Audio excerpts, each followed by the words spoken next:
Assalamualaikum warahmatullahi wabarakatuh. Yang ingin saya tanyakan Ustadz, bagaimana hukumnya main Bitcoin atau main trading? Oke. Alhamdulillah, Bitcoin, trading, saham ini adalah perbuatan atau perniagaan yang tentunya ketika kita meninjau secara syar'i, kita harus kembali kepada kaidah syarak, bahwa asal segala sesuatu itu hukumnya mubah, boleh-boleh saja, kecuali ada hal-hal yang menyebabkan ia haram secara syar'i, ada dalil-dalil yang mengharamkannya. Nah, kita kembali kepada forex, Bitcoin ya. Bitcoin di dalamnya kita lihat apakah ada unsur di dalamnya yang menyebabkan ia menjadi haram, seperti di dalamnya terjadi gharar, sesuatu yang tidak jelas ya. Banyak kita menemukan ulama kita mengatakan Bitcoin itu, forex itu pertukarannya, sell buy-nya itu kita tidak tahu secara pasti, secara jelas. Menurut saya justru trading forex atau Bitcoin ini sangat jelas, karena Bitcoin itu sudah terdesentralisasi oleh suatu platform yang disebut dengan blockchain ya. Blockchain ini membaca semua kegiatan pertukaran dari semua cryptocurrency, semua jenis mata uang digital di dalamnya, yang menurut saya justru lebih jelas daripada mata uang suatu negara. Seperti umpamanya ada suatu negara ya, kemudian mata uangnya itu hanya tersentralisasi kepada satu induk bank ya. Akan tetapi dengan cryptocurrency ini memiliki satu buku besar yang disebut dengan blockchain ya. Itu semua keluar masuknya cryptocurrency seperti Bitcoin, Doge, Ethereum, USDT, semua itu terbaca Pak, sekecil apapun di seluruh dunia. Makanya bagi saya dia terdesentralisasi dan tidak bisa dihacker ya. Jadi Bitcoin itu digunakan untuk yang baik atau digunakan untuk yang tidak baik, di situ halal dan haramnya. Nah, tapi pada hakikatnya Bitcoin itu adalah bentuk kupon digital, atau bisa disamakan dengan suatu voucher ya, voucher digital. Nah, dan biasanya ada juga yang mengatakan dia haram karena kita jual beli apa di dalamnya ya, kita hanya jual beli angka-angka saja, tidak ada barang katanya. Nah, jadi karena tidak adanya barang sehingga dinyatakan haram. Nah, kalau kita mau mengatakan tidak ada barang, ini juga sangat keliru, karena cryptocurrency itu sendiri adalah barangnya bentuk digital ya. Bisa diartikan sebuah kupon yang memiliki harga yang sangat fluktuatif dan juga harganya sangat bagus untuk disimpan. Seperti halnya ketika kita menyimpan emas ya, ketika turun harganya kita beli, ketika naik kita jual, nggak ada bedanya ya. Kalaupun dikatakan mana barangnya, kok bentuk angka-angka saja, 1 Bitcoin, 2 Bitcoin hanya bentuk angka-angka. Coba kalau kita ibaratkan seperti pulsa, pulsa itu juga cuma angka-angka ya. Ada nggak barangnya pulsa itu? Nggak ada. Dikirim ke HP hanya 10.000, nilainya 20.000, dipakai nelpon habis. Mana barangnya? Nggak ada. Dia hanya bentuk voucher, bentuk angka-angka saja, bentuk nilai saja.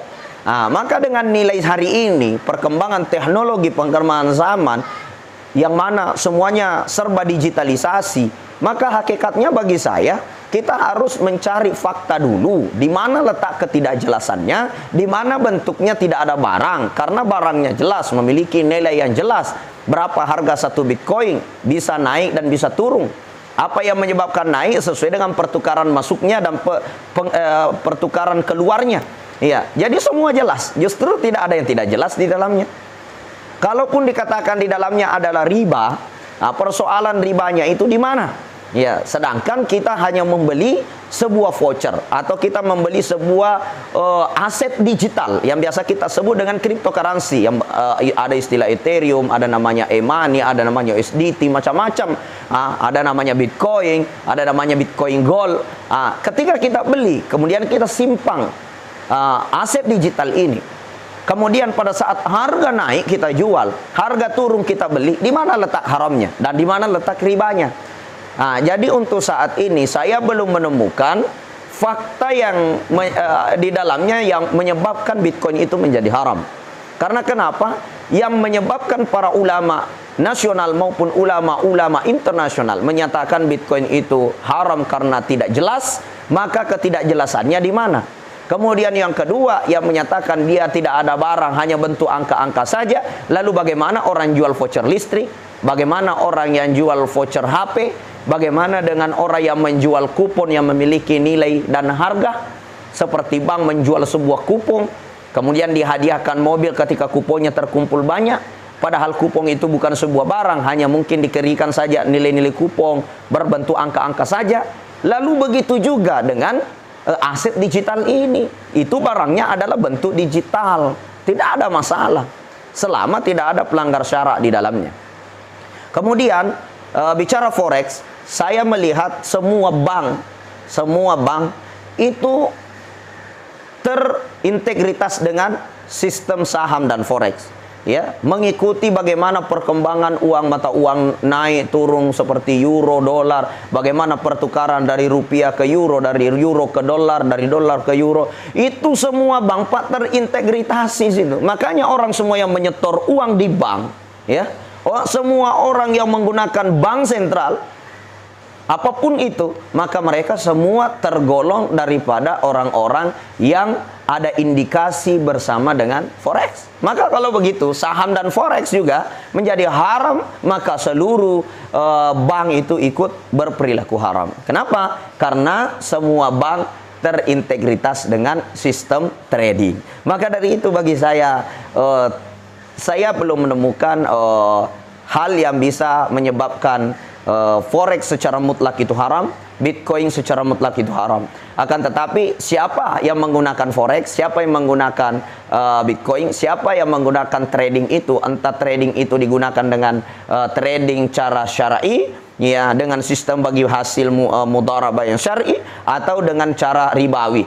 Begitupun dengan Bitcoin digunakan dengan sistem alat yang main judi, sistem alat yang sistem yang digunakan untuk geng-geng online yang terlibat dalam maisir, permainan judi, atau digunakan kepada hal-hal yang haram, maka dia menjadi haram, bukan karena Bitcoinnya. Akan tetapi bila digunakan untuk yang baik-baik, disimpan sebagai aset yang berharga, kemudian dijual pada saat naik, kemudian dibeli pada saat turun, saya kira itu tidak ada yang haram di dalamnya. Maka dari itu mudah-mudahan Allah melindungi kita semua dari perkara yang haram, dan Allah Subhanahu wa taala memberikan kita petunjuk sehingga kita tetap berada dalam hidayah, jalan yang lurus, dan kita tetap akan menjadi orang-orang yang diselamatkan dunia dan akhirat, radiyatan mardiyah, ridho dan diridhoi oleh Allah Subhanahu wa taala. Hadanallah wa iyyakum ila sabilis salam.